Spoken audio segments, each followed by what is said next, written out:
This is my latest ship. It was designed for one specific purpose: to win battles in space. I've already tested this against all the fleets in the settled system, and I was able to prevail even on the hardest difficulty. In this video, I'm going to show you how this ship was put together. I'm going to give you an overview of all the parts that I use. I'm going to give you a step-by-step tutorial so you can build this for yourself.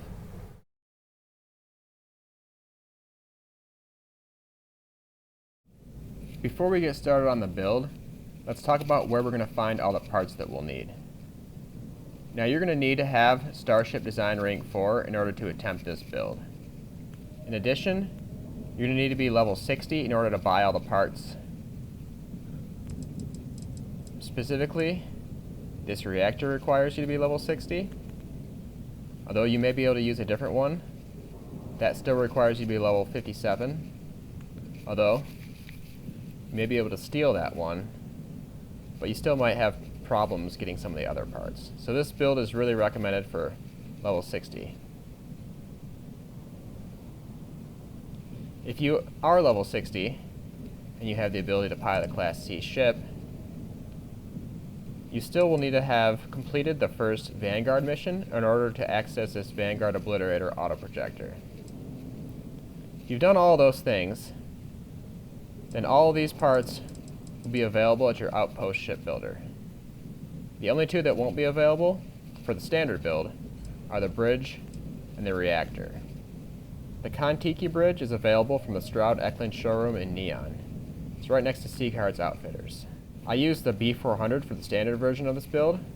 However, I'm going to show you some variations of the build at the end, which add a cargo hold or a shielded cargo hold.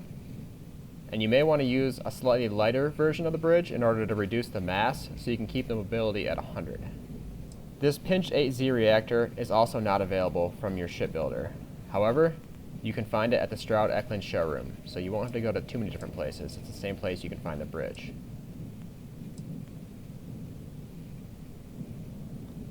In addition, one of the cargo holds that I'm going to mention at the end of the build will not be available from your shipbuilder, the non-shielded D-Gamma 1000 cargo hold. But again, you can buy that one from the Stroud-Eklund showroom. So you're going to only have to go to two places. You might want to watch the video to the end to decide exactly what version you build. Although if you're really just trying to make a fighter, you're not worried about cargo capacity, you can stick with the standard version. This one also has the largest fuel capacity of any variation. So if you hate loading screens as much as I do, you just want to be able to jump across the entire systems to your bounty target, then this is the build for you. If you're not in the Vanguard and you don't have access to the Vanguard Obliterator autoprojector, you can use this Exterminator 95 MeV auto helium beam instead. It has a mass of 4 instead of 1 and requires 4 power instead of 2. So this will actually be heavier in total to install 3 of these on your ship than it would be to install 6 Vanguard Obliterator autoprojectors. It's also a little bit bulkier. As you can see, I have it mounted above this Nova cowling, but it won't fit above this M50 Ulysses helium tank. So I'm going to go over this a little bit more later in the video, but if you need to buy these, you can also buy these from the Stroud-Eklund showroom in Neon. So again, you only have to go to 2 places.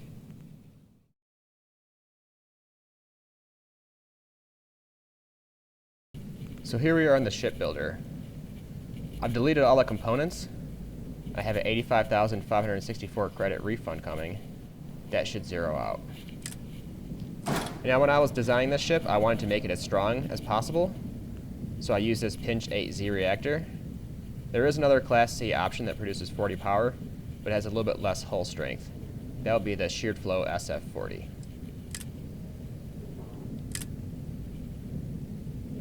Every ship is going to need to have at least one hab so that you have enough space to connect the landing bay and the docker.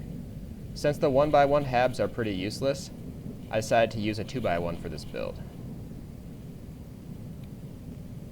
I like the Nova Galactic versions because they look pretty nice with a porthole we're going to eventually add to the front. My favorite choices for this build are the captain's quarters. If you don't anticipate having a large crew, the bridge will allow 4. So you don't necessarily need to add more crew stations in the hab. This captain's quarters also has a storage crate, so you can store 150 kilos of gear. It also has a bed and a galley. The Nova Galactic control station has 4 crew stations, like all control stations. It's also the only control station that has a storage crate in it, so this is actually an excellent choice, and it looks great with a porthole as well. The other choice that you may consider is the all-in-one berth 2x1A. This makes a nice improvised captain's quarters, as it has a single bed. It also has a research station and a command console. You'll also get a galley with this. I'm going to use the control station because I'm trying to get my crew ability leveled up here, and I anticipate having 8 crew sometime soon.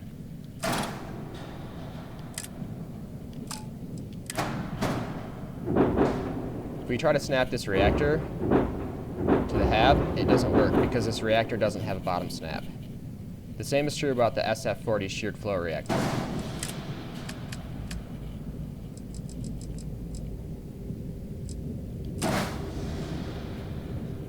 I decided to use these M50 Ulysses helium tanks.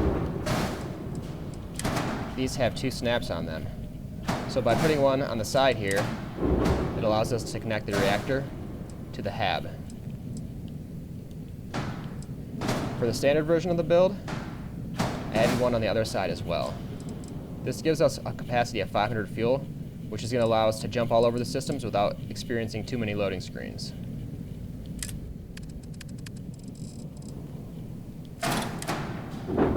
I use this Kontiki B400 bridge.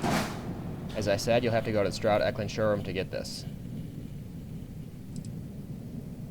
This is going to have a ladder leading to the hab here.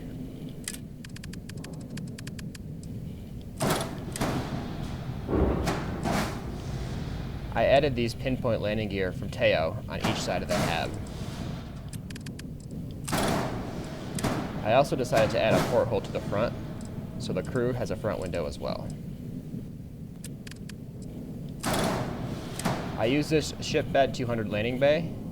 You can actually flip this around forward or backwards. We're going to mount it facing backwards.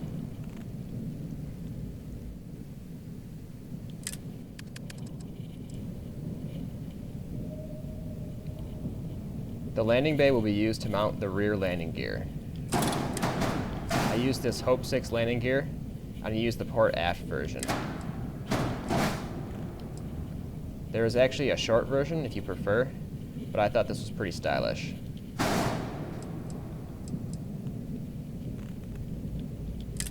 We're also going to need to have a grab drive.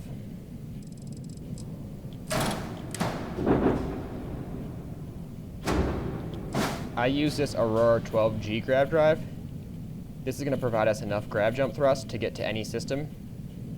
If you have the astrodynamic skill, or if you have Sarah Morgan with you and her skill is functioning correctly, you could potentially get away with a lighter grab drive. Unfortunately, I don't have the astrodynamic skill, and for me, Sarah Morgan is bugged. She reduces my fuel consumption, but she doesn't actually increase my jump range, so I went with this Aurora 12G.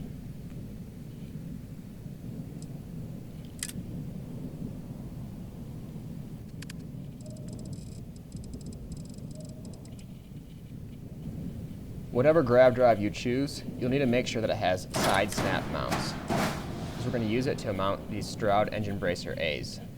They have one on each side.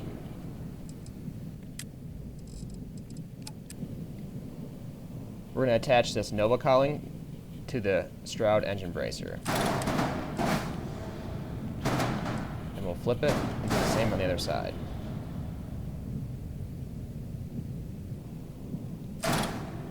You also need to make sure that whatever grab drive you choose has a rear snap point, because we're going to use this to mount the White Dwarf 3015 engine. We'll also add one of these to each of the Nova cowlings.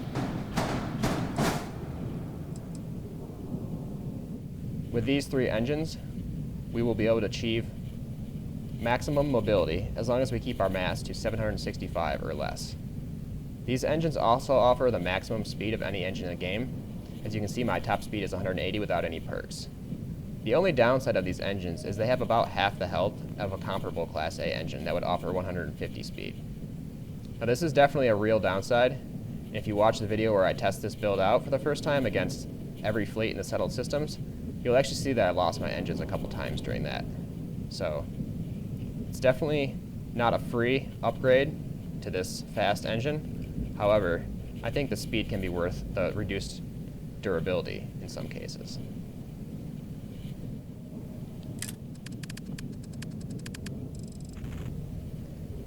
Let's add a shield generator. This 28T Defender offers the second most maximum shield health of any shield in the game. There is one that offers 1600, however it has a reduced regen rate of only 5% compared to 7% for this shield. If you actually calculate the numbers, this will regenerate 105 health per presumably second, whereas the one that offers 1600 health and only has a 5% regen rate will only restore 80 health per second. So this is actually going to heal faster, although it doesn't have quite as much maximum health.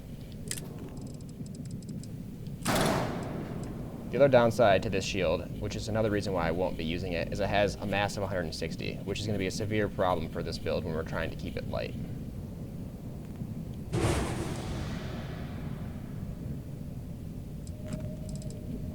Alright, let's attach some weapons. We're going to need to add these horizon weapon mounts as an attachment point for some of our weapons. You can snap them to the sides of the reactor here. In addition, I think it's a nice look. Kind of makes it look like these pieces that are sticking up are actually doing something.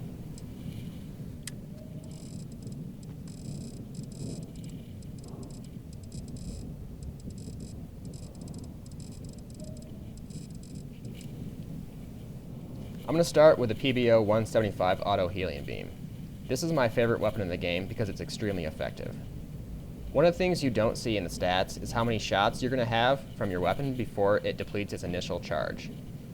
A standard helium beam is only going to give you a single shot, and then your recharge rate will occur based on the power setting. However, with an auto helium beam, such as this PBO 175, you're actually going to get multiple shots.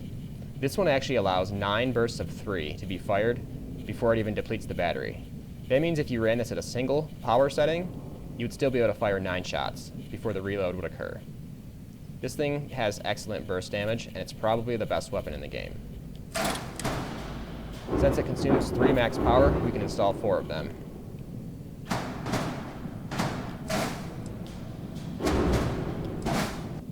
I'm going to attach 2 of these on each side.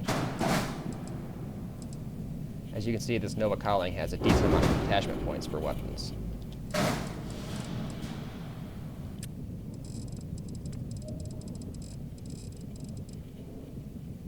The second best auto particle beam in the game is this Vanguard Obliterator auto projector. It only has 2 max power, so you can actually install 6 of them. And it also stores 10 shots that are 10 bursts of 3 actually, before it depletes its initial charge. So this is another excellent choice for particle beams. If you don't have this particular weapon because you're not in the Vanguard, you can use the 95 MeV Exterminator Auto Helium Beam instead. You'll only be able to install 3 of them because it has more power consumption and they're a little bit heavier, but for this initial version of the build, the additional weight won't be a problem.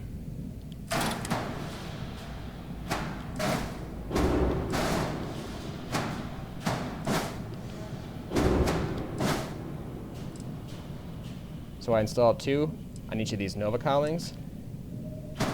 Then I'm going to install 2 more on these Horizon weapon mounts. I'm putting these in the more cramped space, so we have some additional attachment points available for larger weapons. Now, auto particle beams are so good, you could just consider adding another one. However, I like having a little bit of variety in my build, so I decided to go with a missile launcher. This Atlatl 280C appears to be the best missile launcher if you look at the stats. However, what you're not told in the stats is how many shots it has before it has to recharge. This missile launcher will fire 2 before its charge is depleted. For that reason, I decided to go with a CE-59 missile launcher. This one actually stores 4 shots before the charge is depleted. And since I'm generally going to run my missile launcher at a lower power setting than my particle beams because it's more of a backup weapon, I think that's particularly important for this weapon.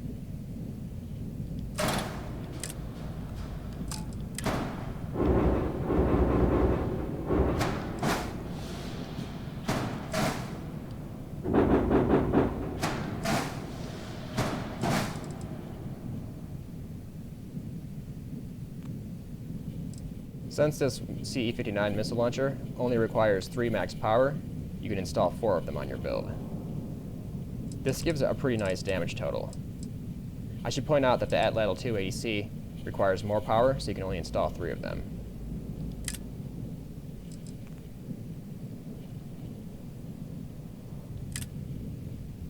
Another good choice for missile launcher is a CE-39. The advantage to this one is it stores 6 shots. So if you find that anything you hit with a missile is just dying anyways and you want to have more shots, this could be a decent choice. The other option is the Hunter Mag 450, which does even less damage but stores 10 shots. You'll have to go to potentially Mars to find that. I'm not sure where else sells it. But you won't be able to find it at your shipbuilder, and you won't be able to find it in Neon. However, I think this CE-59 is the best choice, so if you have it, it's probably what you should use. The only downside of this weapon is it has a mass of 7 per launcher, so that really adds up. However, that's not going to be a problem for this particular variation of the build.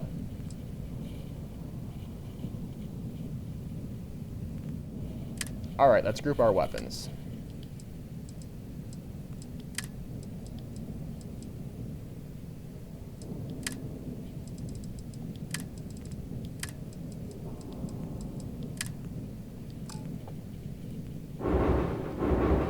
The last thing we'll need to do is add a docker. That will make this build viable. Since we don't have much space on the top or the sides, we can go with a bottom docker. I use this 100 DP slim docker from Demos. This is a top docker, but you can flip it and it becomes a bottom docker. You can attach it to either one of these mounting points. I just decided to install it to the front one because I thought it looked a little better on the interior. However, that's entirely subjective and up to you. So now we have all the functional parts of this build. I just wanted to make it look a little cooler. This reactor kind of sticks up and it has a mounting point here. I didn't want the front of my build to look exactly like a brick, maybe a slightly streamlined brick. So I figured I would use some of the available mass to add a few structural components to streamline the look.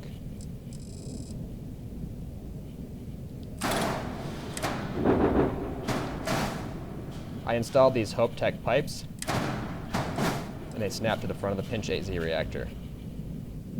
This kind of makes it look like this thing is not tall for no reason, and it kind of hides this flat plate, which is kind of awkward looking otherwise.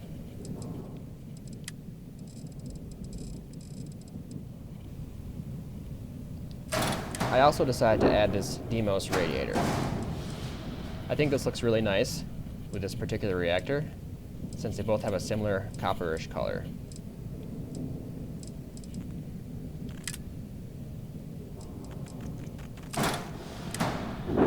To round out the look, I use this Demos Spine A, and I flipped it to the aft version. I attached it directly behind the Demos radiator. Now we have a nice streamlined look to our build.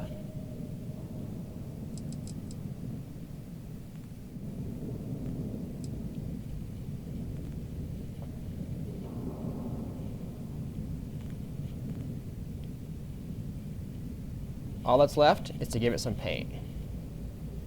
There's also some variations to the design you can make if you want to have additional cargo capacity. To point out, you don't actually need both of these fuel tanks in place. One of them is sufficient to attach the reactor to the hab. So you could add a cargo hold to one of the sides if you so desire, and I'm going to show you some options for that later in the video. Alright, let's give this thing a coat of paint.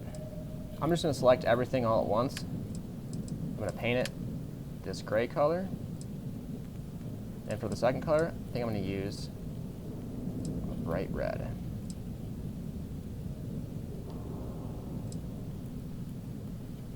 By closing out the color picker, I was able to save the color to the recent colors, so I can use it again as color 3. Now I don't necessarily like all these parts having red on them, so I'm going to paint some of them to be dark again.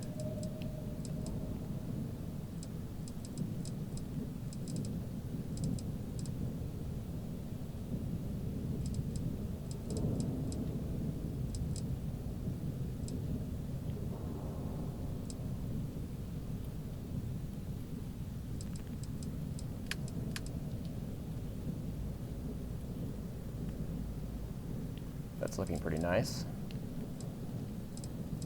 Don't love the red on the inside of these.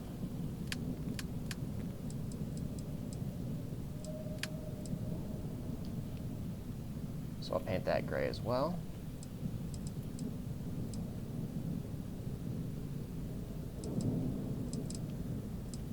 I think I'll fine-tune the color on the engine just a little bit.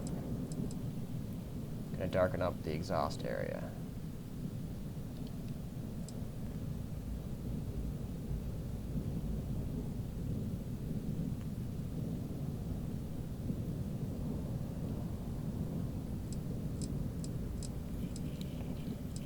These Hope Tech landing gear are also just a little bit darker than the Tayo landing gear, or most of the other components, so I think I'll lighten up the gray just a little bit.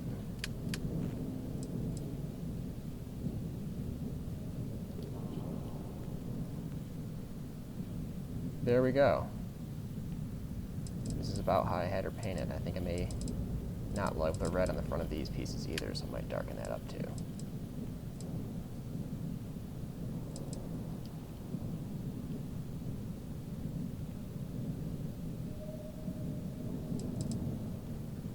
Might even darken this whole section.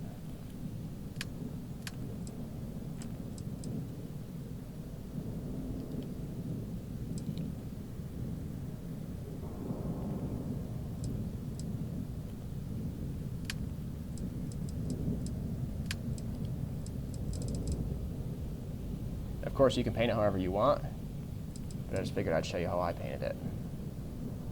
You definitely don't want to paint every single piece individually if you don't have to. It takes a lot more time than is necessary.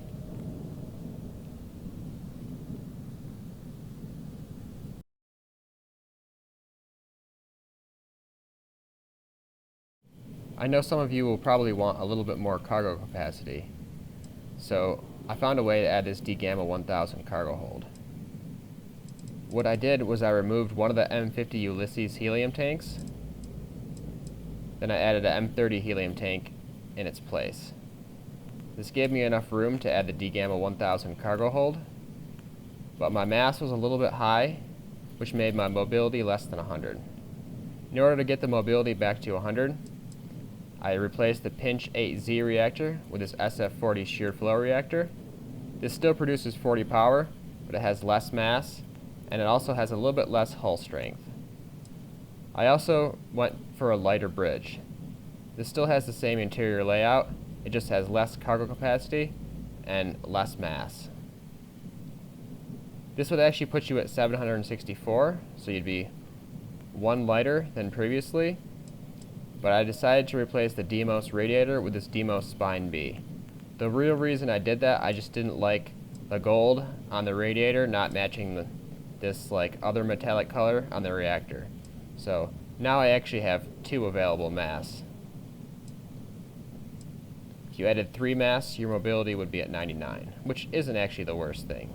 But I figured, hey, I can keep it at 100, so I might as well. The only place to get this bridge is from the Stroud-Eklund showroom. And while you're there, you can also pick up this cargo hold and this helium tank. They sell this reactor as well, but they do not sell this spine. You can pick this up on Mars or at your outpost. Alright, let's snap these back into place.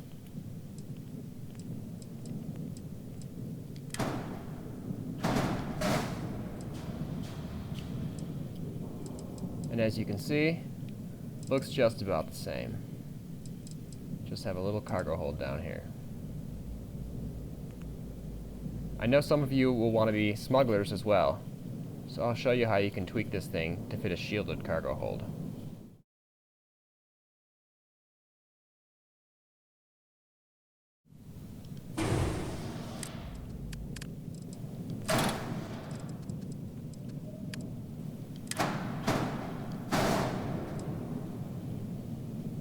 Since the shielded cargo hold is a little bit more massive, we'll need to find a way to reduce the mass by a little bit.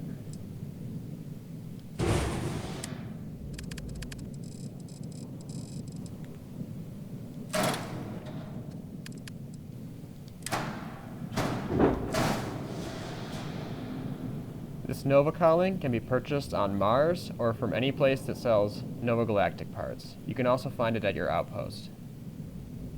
With this combination, our mass is reduced significantly.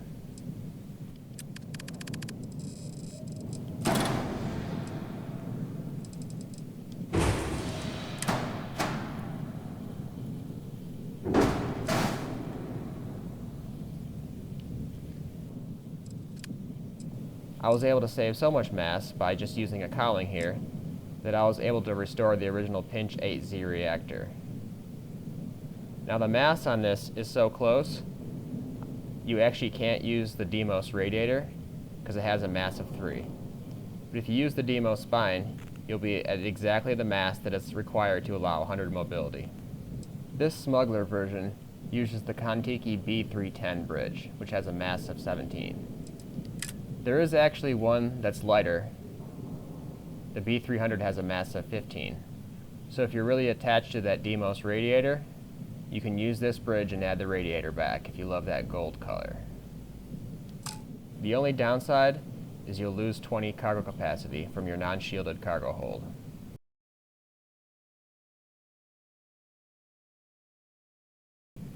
And for those of you that are not in the Vanguard, I'm just going to show you that it is in fact possible to install 3 of these Exterminator 95 MEV auto helium beams while still having a shielded cargo hold. I use the B400 bridge. I have this D-Gamma 1000 shielded cargo hold.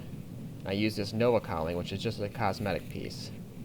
This allows the helium beam to fit. It doesn't actually fit on the other side above the fuel tank because it's just got a slight bulge in it. And I still have 250 fuel capacity. Of course, you could also mount these on the underside of the wing, so you don't really have to worry about it colliding with the fuel tank if that's your concern.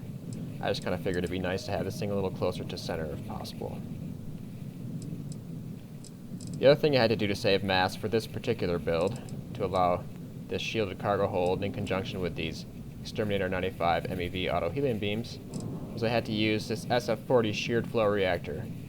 Just saves us a little bit of mass. We sacrifice just a little bit of hull strength. So even if you're not in the Vanguard, you can still build a variation of this build that's going to work for you.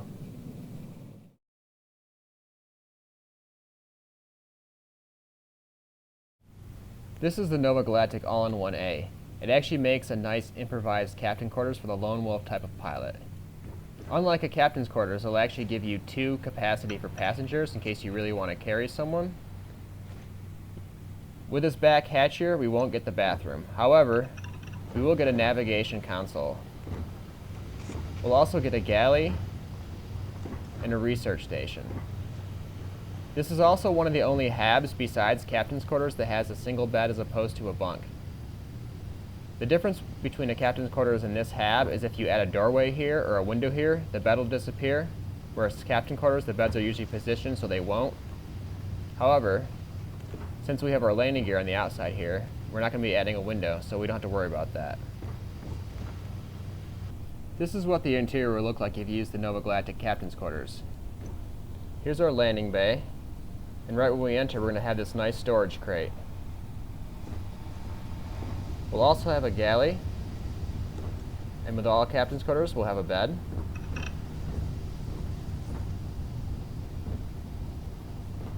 And then there's a ladder to the bridge. And of course, if you want 8 crew, this Nova control station is the HAB to use. Not only does it have 4 crew stations, it also has this nice storage crate. It's the only control station I know of that has a storage crate. Did you need my help with something? I want to hear one of my stories? Or do you Here's have our one docker. to tell me? You look well today. And the ladder to the bridge.